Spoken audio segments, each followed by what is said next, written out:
chemin vers la terre promise n'était pas un chemin kilométrique. Ce n'était pas un long métrage. Ce n'était pas un film d'un long métrage. Ça devait être un film très court. Mais puisque le Seigneur était en train de poursuivre un objectif, il a certainement sorti son peuple de l'Égypte, mais il n'a pas sorti l'Égypte de son peuple. Et pour ce faire, il va conduire ce peuple dans le désert pendant 40 ans. Cette marche avait pour but de sortir l'Égypte du peuple. Après avoir sorti le peuple de l'Égypte. C'était ça la raison de Dieu. Et on va assister à plusieurs campements dans le désert. Il y a des endroits où le peuple va stationner. Et il y aura des conquêtes vers la terre promise. Nous arrivons à cet épisode particulier. Nous sommes après la sortie évidemment d'Égypte.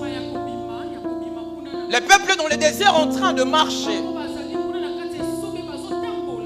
Ils arrivent à Rephidim. Et bien avant Rephidim,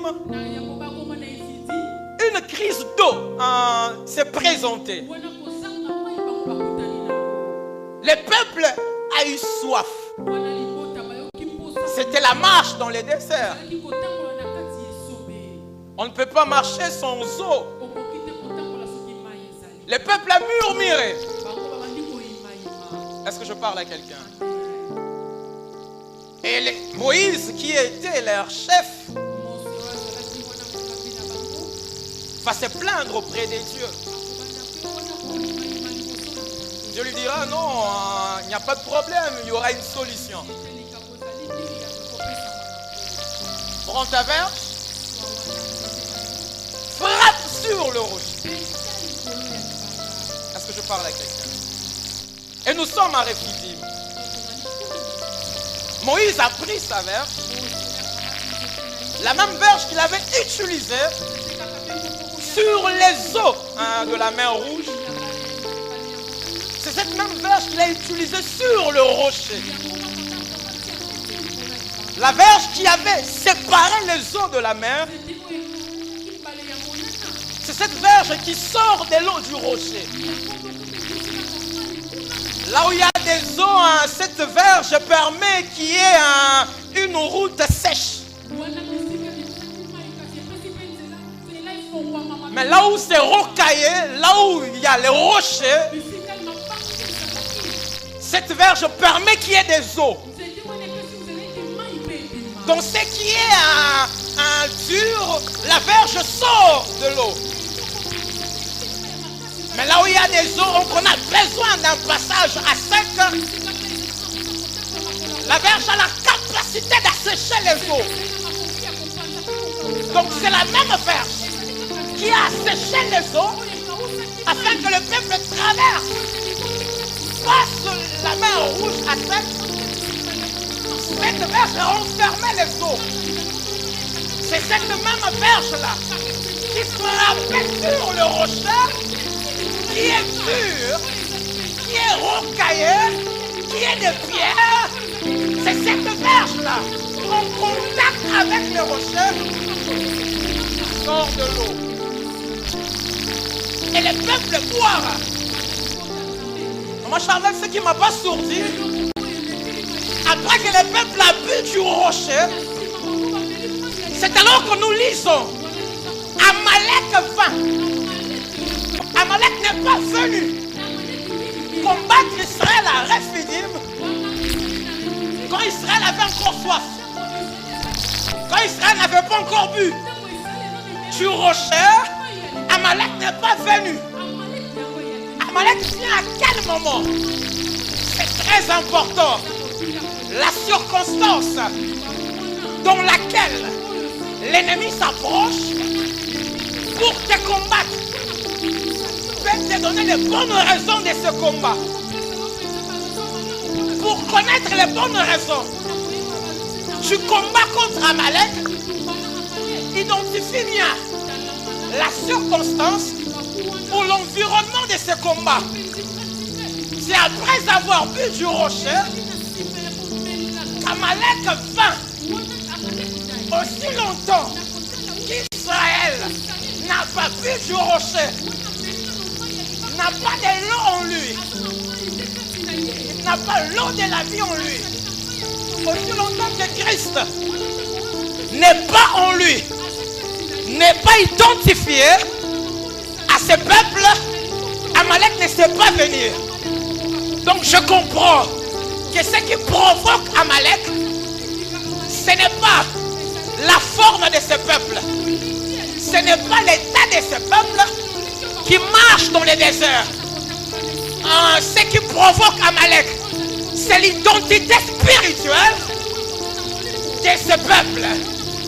De ce peuple qui vient de boire du rocher. Après qu'il a bu le rocher en question, l'apôtre Paul nous répond. L'apôtre Paul nous répond concernant ce rocher. Dans 1 Corinthiens chapitre 10, à partir du 4e verset, l'apôtre Paul dit: Israël a été abrévé au rocher, à un rocher spirituel, et ce rocher était Christ. Donc après avoir bu du rocher, c'est-à-dire Christ pouvait être identifié à ce peuple. Donc quand Amalek vient, c'est parce qu'il a vu Christ. Quand Amalek vient, c'est parce qu'il voit une identité, une nature spirituelle qui les dérange. La justification de certains combats, la raison de certains combats dans ta vie, c'est l'eau que tu as bu. Ma Charlène, le pourquoi du combat contre Amalek, ce n'est pas qu'Israël avait péché. Mon papa, le combat contre Amalek n'est pas le combat contre Haï. Le combat contre Haï, c'est que en Israël, Achan a touché à un interdit. Mais le combat contre Amalek, on a bu du rocher. La circonstance de ton combat, la circonstance de ton combat détermine ta victoire. Et la nature de ce peuple d'Amalek, c'est que c'est un peuple qui ne craint pas l'Éternel. Puis dans 1 Samuel au chapitre 15, à partir du 2e verset, c'est le Seigneur qui réveille ses souvenirs d'Amalek. Et au travers de son prophète Samuel, il va dire à Saül: tu dois dévouer par interdit ces peuples. Et le Seigneur lui en donne la raison. Lors de la sortie d'Égypte, alors que mon peuple avançait, Amalek lui fermant la route. On parle d'Amalek. Et Moïse est en train de dire à Israël: quand tu auras du repos, là il parle à Israël, n'oublie pas de supprimer Amalek. Parce que Amalek t'avait fermé la route sans raison, parce que c'est un peuple qui ne craint pas Dieu. Donc la nature de ce peuple qui vient combattre Israël, c'est un peuple qui ne craint pas Dieu. La motivation de ce peuple, les mobiles de ce peuple, c'est parce qu'il ne craint pas Dieu. Et quand ce peuple vient devant toi, Amalek se rend compte que toi aussi tu ne crains pas Dieu. Voilà pourquoi pour ce combat, Maman Charlène, quand Amalek vint, j'aime ce que la Bible dit. Moïse dit à Josué. Ça c'est très important. Dès lors qu'Amalek pointe à l'horizon, la bouche de Moïse s'ouvre. Ça c'est un véritable leader. C'est une tête responsable. À l'approche d'Amalek, Maman Charlène, Moïse n'attend pas qu'il y ait des tueries dans les camps des enfants d'Israël. Moïse n'attend pas qu'il y ait de meurtres. Moïse n'attend pas qu'il y ait des conséquences fâcheuses qui découlent de cette guerre, qui découlent de ce combat. À l'approche d'Amalek, Moïse dit, la Bible déclare, Moïse dit à Josué, ce n'est pas Dieu qui a dit à Josué, c'est Moïse. Moïse dit à Josué, montrez-moi l'endroit où il est écrit. Dieu a dit à Moïse, à l'approche d'Amalek, et Moïse doit dire à Josué, je n'ai pas vu ça. C'est chef responsable. Cette tête responsable. Il n'attend pas que Dieu parle à l'approche de l'ennemi. Il sait que Dieu l'a investi de son autorité. Dieu l'a investi de sa parole. Cette tête responsable, elle sait que chaque fois qu'elle parle, elle engage le ciel, elle engage la terre. Parce que lorsque le ciel s'engage, la terre s'engage. Que la volonté de Dieu soit faite sur la terre comme au ciel. Mais si au ciel, la volonté est déjà faite, mais pourquoi sur la terre, elle ne se réalise pas?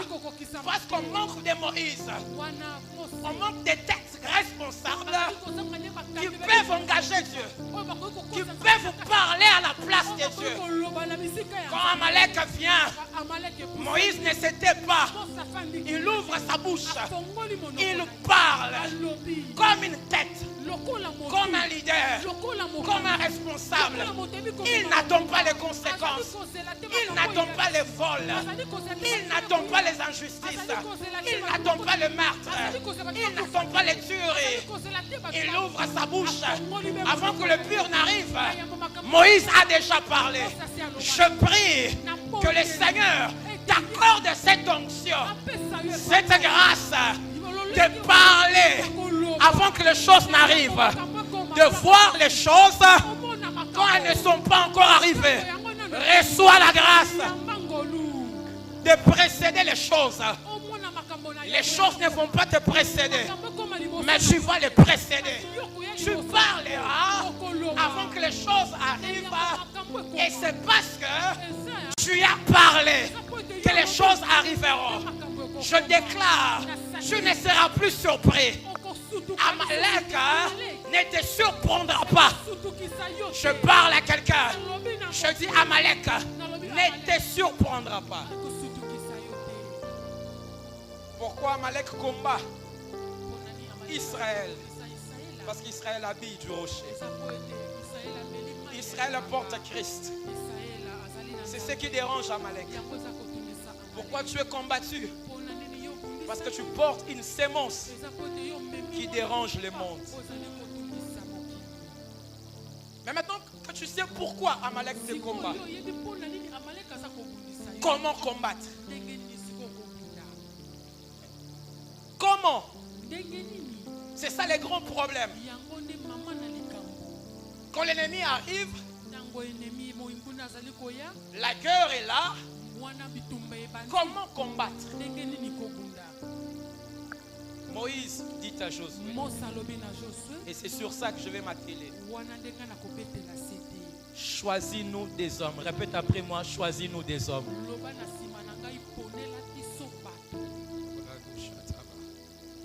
Choisis-nous. Et je te pose une question. En Israël, n'y avait-il pas des hommes? Non, je t'ai posé une question. Il n'y avait pas d'homme. Il y en avait, n'est-ce pas? Mais quel est le bien fondé de cette question? Quel est le bien fondé de cet ordre qu'on donne à Josué? La question du choix, quel est son bien fondé? La réponse, c'est que ce n'est pas n'importe qui combat Amalek.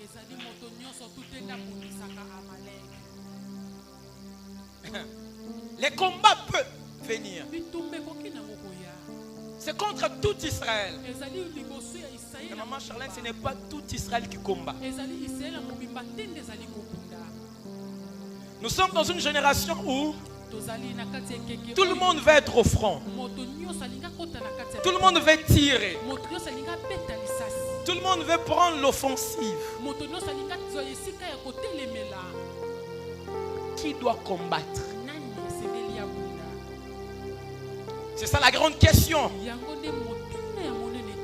On ne peut pas parler de la victoire si on ne répond pas très bien à cette question. Les choix d'hommes.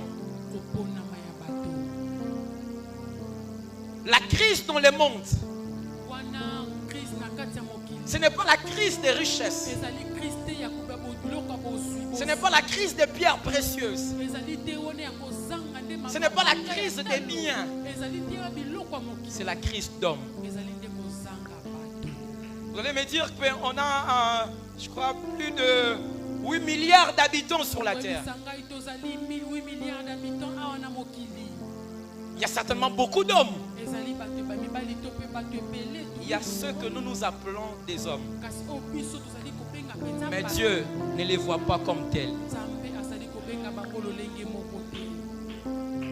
Ce que nous on appelle hommes, Dieu ne les appelle pas.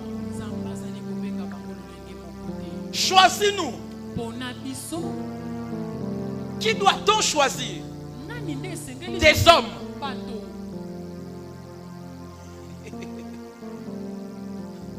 Choisis-nous des hommes. Mais n'avez-vous pas d'hommes? Est-ce que nous manquons des hommes? Est-ce que nous les manquons? J'en vois. J'en compte. Ils sont là. Ils sont là. Mais choisis.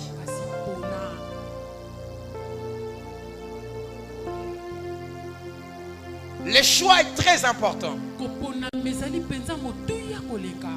En temps de guerre, on ne choisit pas n'importe qui. Quand il y a une bataille qui s'élève dans ta vie et qu'il faut engager les hostilités contre le monde des ténèbres, choisis des hommes. Et on va dire à Josué, sors et combat. En réalité, on ne lui dit pas sortez, combattez. On lui dit de choisir des hommes. Je me pose la question, mais quand il choisit des hommes, ce n'est plus le singulier, c'est le pluriel. Ce n'est plus le singulier, c'est le pluriel. C'est Josué avec des hommes choisis. Mais quand il a choisi ces hommes, on ne lui dit pas sortez et combattez. On lui dit sors et combat.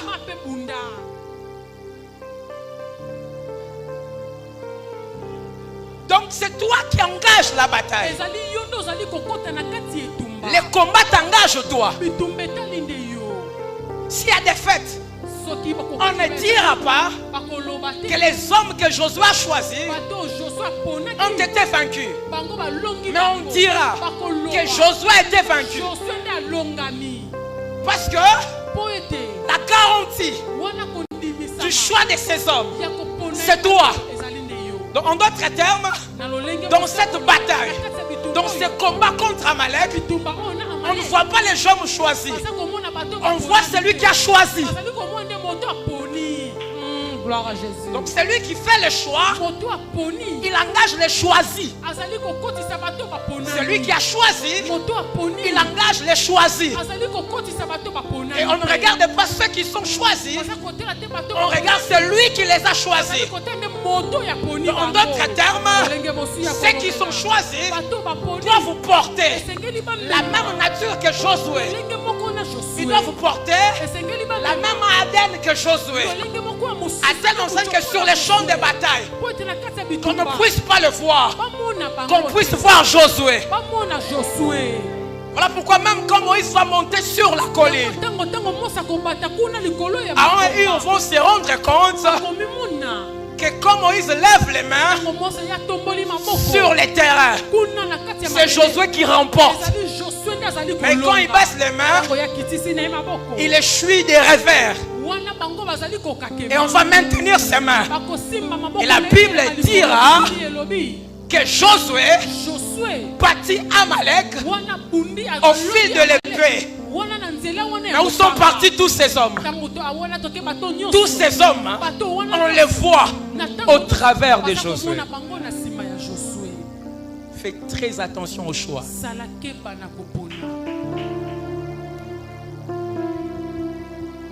Tes choix t'impliquent. Tu ne peux pas dire j'avais seulement choisi. J'avais seulement. Non, tu as choisi. Mais ces hommes qu'on doit choisir pour combattre doivent remplir quels critères? Jéthro nous répond. Jéthro, le beau-père de Moïse. Je suis dans Exode au chapitre 18. Je suis dans Exode au chapitre 18. Il ramène Séphora et ses petits-fils à Moïse. Nous sommes dans les déserts. Il observe comment Moïse était en train de conduire le peuple. Comment il gérait, il jugeait le peuple. Il tranchait. Il faisait tout. Il le regarde attentivement. Il lui dit, tu n'agis pas bien. Tu n'agis pas bien. Tu te fatiguerais, tu vas fatiguer le peuple.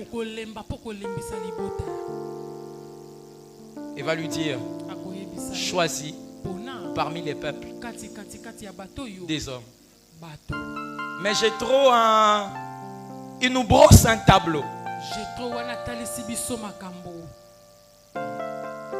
Il dit, choisis des hommes capables.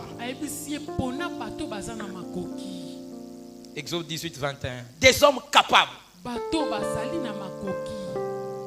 Quand on parle des hommes capables, ici on parle des hommes compétents. Quand tu veux t'engager dans les commerces, un travail avec des gens qui sont compétents dans ces domaines-là. Travaille avec les gens qui ont cette compétence, qui ont une licence dans ces domaines. Si c'est le domaine militaire, un choisit ceux qui sont vraiment de ces domaines. Ceux qui ont un palmarès dans ces domaines-là. Peu importe les domaines. Les domaines maritaux, vous avez des problèmes au couple, des problèmes au foyer. Un célibataire ne peut pas te conseiller. Ce n'est pas mature. Et ce n'est pas sage. Tu es une femme mariée. Tu cherches conseil auprès d'une femme célibataire. Ce n'est pas sage. Quelqu'un peut être rempli du Saint-Esprit. Il peut aussi te conseiller par l'Esprit. Mais ce n'est pas conseiller de trouver conseil, de chercher conseil auprès de quelqu'un qui n'est pas capable dans ces domaines-là, qui n'est pas compétent. Donc le premier critère Des hommes à choisir. Même pour famille céleste. Des hommes capables. On a besoin des gens qui ont étudié le son. On a besoin des gens qui ont étudié la musique. Des gens qui ne tâtonnent pas. Et vous? Des gens qui chantent très bien. Je mets d'abord de côté l'angle spirituel. Je vais toucher cet angle. Je commence par la compétence. Parce que dans l'église, Maman Charlène, au nom de la spiritualité, on a occulté les compétences. La spiritualité ne met pas de côté les compétences et les talents. Aujourd'hui, parce que quelqu'un prie en langue, parce que quelqu'un est assidu à l'église, on lui confie un département, mais il n'a aucune base. Il n'est pas capable là. J'ai droit à dire à Moïse, choisis des hommes capables. Donc il peut être un homme. Il a un bon témoignage. Mais s'il n'est pas capable, ça reste un bon frère, ça reste une bonne soeur, mais dans ce domaine, puisque c'est un combat, c'est le combat contre Amalek, puisqu'il faut amener le peuple dans la terre promise, on a besoin de compétents.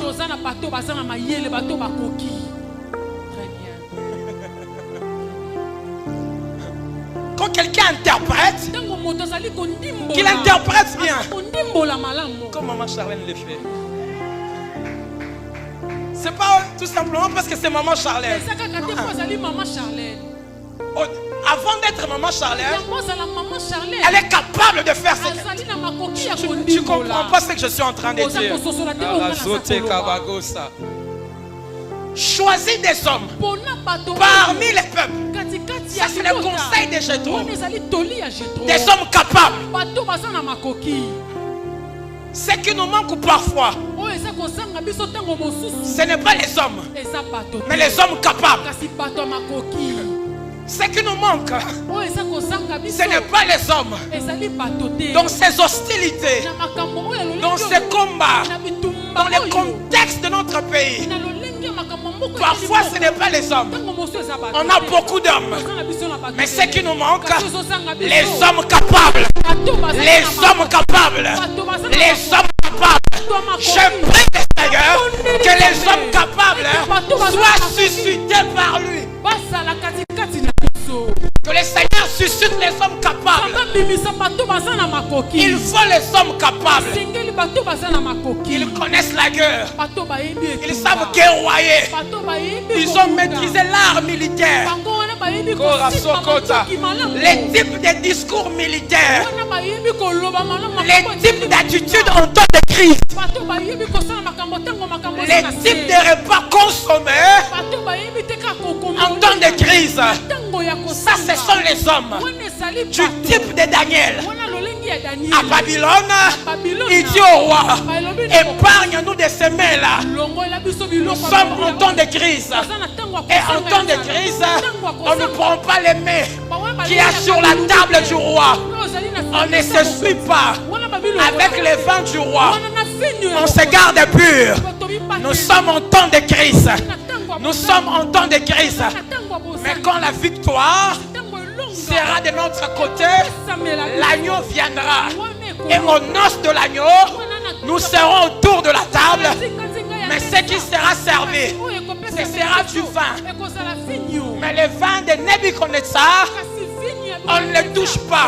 On attend le vin de l'agneau. Et le vin avec l'agneau, ce n'est pas à Babylone. C'est dans notre terre. C'est à Jérusalem.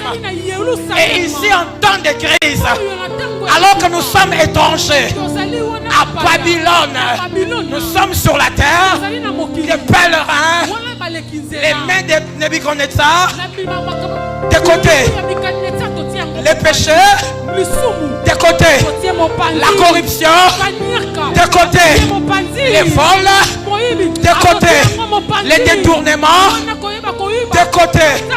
Nous Nous sommes en temps de crise. On a besoin de ces hommes-là qui étudient les moments et qui savent quelle attitude adopter par rapport au moment. Est-ce que je parle à quelqu'un? Des hommes capables. Ça s'appelle la capacité, l'habileté. Même pour construire les tabernacles. Papa Joël, l'onction de Moïse n'a pas suffi. Pour construire les tabernacles, les tables de la loi prises à Sinaï n'ont pas suffi. Pour construire les tabernacles, on a eu besoin d'un capable, d'un compétent. Bezalel, la Bible déclare, il avait la sagesse de construire, de bâtir avec les matériaux, avec les pierres précieuses. Il était ingénieur en œuvre d'art. Puisqu'on avait besoin de séraphins, et il y a des dessins inspirés par Dieu. Mais ces dessins-là, qui sont au ciel, doivent être représentés sur la terre. Ce n'est pas Moïse, ce n'est pas un dessinateur, ce n'est pas un artisan. Il faut Bezalel. Je peux être Moïse, j'ai les mandats, je suis la tête, mais je ne suis pas Bezalel. J'ai trop dit à Moïse, si tu es comme ça, tu fais tout seul. Je dis ce que Jétro n'a pas dit. Comment tu vas construire les tabernacles? Qui va dessiner les chérubins? Qui va sculpter toutes ces pierres précieuses? Je te vois, tu fais tout, mais tu ne te suffis pas. Choisis parmi les peuples. Choisis parmi les peuples des compétences, des capacités. On fait des choix de capacités. On ne choisit pas seulement des hommes. Maman Charlène, on choisit des compétences. On choisit des capacités. On choisit des intelligences. On choisit des systèmes. On choisit des approches. C'est ce que Pharaon va dire à Joseph. En temps de crise, quel est cet homme? Si ce n'est toi. Pharaon n'avait pas d'homme. Je nous pose la question. Pharaon n'avait pas d'homme. Entouré des magiciens. Lui-même, c'est une divinité. Autour de lui, des divinités. Mais il comprend. Pour cette période, pour ce temps, c'est cet homme, c'est cette compétence, c'est cette capacité. Gloire à Jésus. Oh, gloire à Dieu. Merci Seigneur. Mais nous, alors qu'Amalek est là, au lieu de choisir des compétences, on tue les compétences.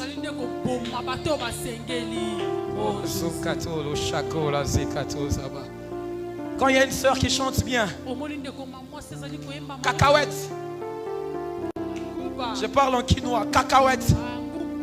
Il y a un jeune qui commence à prophétiser. Il a la compétence par rapport au combat du moment. Regardez, quand le Seigneur met une emphase sur un don, bien sur une sœur, sur un frère, dans une assemblée locale, c'est qu'il s'est élevé un type d'Amalek, que ce frère-là, que cette sœur-là reçoit la capacité de combattre. Mais nous, au lieu de discerner que Joël ne prophétisait pas comme ça, Herbie ne parlait pas en langue comme ça, c'est certainement quelque chose. C'est certainement un combat dont il est la réponse. Au lieu de les mettre en avant-plan, au lieu de dire comme Moïse, Josué sort, combat. Moi, je vais me replier. Nous avons des Moïse qui prennent des choses et qui vont au front. Et là, quand il doit y avoir réplique, là, quand il faut battre en retraite, il n'y a pas quelqu'un sur la colline. Or, le combat contre Amalek, ce n'est pas seulement des hommes capables. Jéthro ajoute, craignant Dieu, des hommes intègres. Ça, c'est le spirituel. Josué, toi, tu as la compétence. Va dans la plaine. Moi, c'est le spirituel. Je reste sur la colline. Il est temps que les pères de notre église du Congo, il est temps que nos pasteurs adoptent l'attitude de Moïse. Moïse ne se comporte pas en journaliste. Aujourd'hui, les pasteurs, à cause de la guerre à l'Est, ils se comportent comme des journalistes. C'est top Congo ecclésiastique. À l'église, il n'y a pas de top Congo. À l'église, on reste sur la colline. On écoute les conseils divins. Les arrêtés de Dieu. On promulgue avec Dieu. Raconte Azuta. Celui qui a reçu les tables de la loi, il les a brisées. Et il en a reçu d'autres sur lesquels il écrit. C'est celui-là qui est sur la colline. Celui qui est sur la colline, c'est celui qui sait lire l'écriture de Dieu. Parce que dans la plaine, on peut taper Josué.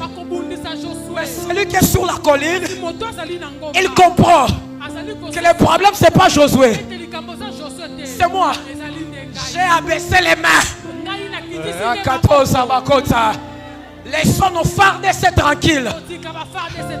Laissons nos militaires tranquilles. Le problème, c'est nous.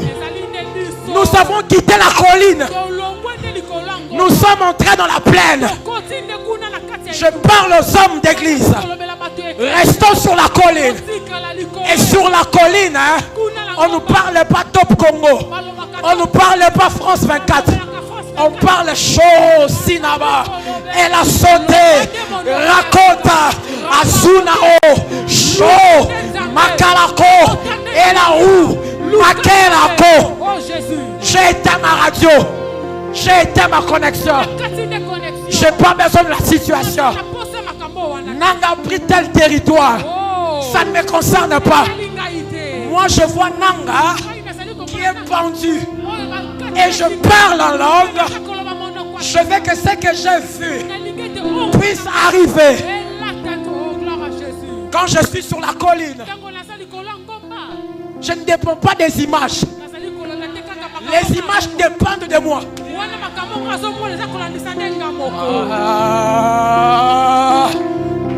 Ma prière n'est pas motivée par l'actualité. Ma prière est motivée par la promesse. L'actualité peut contredire la promesse. Mais dans la promesse, il y a une sémence capable de tuer l'actualité. Goliath dit à Israël, donnez-moi un homme. Saül est incapable. Lui, il a cessé de le oindre. Et tous ces généraux incapables, ils ont peur. Et Goliath dit, qui va sortir? Et sur les écrans d'Israël, sur Israël télé 5, Israël Top Congo, on voit Goliath qui bombe le torse. Mais on va prendre un David. Or, ce David-là a des preuves sur lui. Les preuves de David, ce sont ses épreuves. Dans les déserts, quand il paissait les troupeaux, un lion est venu. Une brebis a été capturée. Il poursuit les lions. En ce temps de crise, on a besoin des hommes du type de David, capable de poursuivre et d'arracher entre la main de l'ennemi ce qu'il a déjà pris. David ne vient pas prendre la brebis qu'on poursuit. David vient récupérer la brebis qu'on a capturée. Imaginez-vous capturer, récupérer une brebis entre les griffes du lion. Maman, vous allez les faire sans blessure. Retirez la brebis de la patte de l'ours. Vous ferez ça sans blessure. Papa, quelqu'un comme Saül, il connaît la guerre. Vous pensez que ce sont les propos de David seulement comme ça qui l'ont convaincu? David s'est déshabillé ce jour-là. Tu m'as pas compris. Hein? Hein? Parce que on lui avait fait porter l'armure de Saül. En se déshabillant. Ça c'est moi qui parle. Je parle en prédicateur. Je parle en prédicateur. Est-ce que je parle à quelqu'un? Alors que David s'habille, Saül dit, cette cicatrice c'est quoi? Cette plaie c'est quoi? L'épreuve que j'ai endurée a laissé des preuves. Et vous savez pourquoi ils ont enlevé l'armure? Parce que les cicatrices laissées par les lions, laissées par l'ours, avec l'armure de Saül, incompatibilité. Quand on a des cicatrices, des épreuves, on n'aime pas s'encombrer. On va être léger. La nouvelle épreuve, pour être vaincu, doit te trouver léger. Parce que l'épreuve précédente t'a laissé des preuves qui te rendent léger. Mais pour cette épreuve-là, enlève les habits des hommes, enlève les relations des hommes, enlève les moyens des hommes. Va dans les torrents, ramasse 5 pierres, ramasse 5 pierres, ramasse 5 pierres. Prends la fronde. Tire. La Bible déclare dans le livre des psaumes, il boit de l'eau du torrent. C'est pourquoi il relève la tête. Alors que tu te tiens debout, commence à parler en langue. Commence à parler en langue. Rakato shakata zabago. Azuna koto shadaba. Elaso kato zaba. Ileko sakabos. Ilo takuta do shaba. Ilato zoketa zot. Iloto zekato sha. Ila zodega. La rosakot. Ila losut. Mao shoera. Zelo sudera. Shinamanakot. Zelo sut. Shakotaba. Lo sutegaba. Ekekota. Ilegozo. Rana suna. Mana rolosa.